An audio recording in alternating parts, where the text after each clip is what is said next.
संतोष देशमुखांचा पत्नीचा नव्हे तर जरांगे यांचा पराभव. नवनाथ वाघमारे. जालना जिल्ह्यातील मस्साजोग येथील निवडणुकीच्या पार्श्वभूमीवर ओबीसी आंदोलक नवनाथ वाघमारे यांनी मनोज जरांगे यांच्यावर जोरदार टीका केली आहे. जातीय राजकारणामुळे संतोष देशमुख यांच्या पत्नीचा पराभव झाल्याचा दावा त्यांनी केला आहे. हा पराभव संतोष देशमुख यांच्या पत्नीचा नसून मनोज जरांगे आणि बजरंग सोनवणे यांचा पराभव असल्याचं म्हटलं आहे.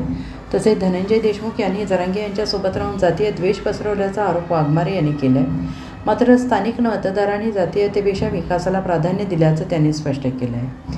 खरं तर संतोष देशमुख यांच्या पत्नीचा पराभव म्हणजे योग्य नाही तो त्या गोष्टी, परंतु तिथं काय झालं होतं, संतोष देशमुखांच्या हत्येच्या नंतर तिथं जरांगे नावाच्या कुठतरी बिंडोक माणसांनी कुठतरी जाती द्वेषाचं राजकारण सुरू केलं आणि संतोष देशमुखांचे भाऊ त्या धनंजय देशमुख जरांगेच्या आसपास राहून कुठतरी जाती द्वेषाचं राजकारण करू लागले.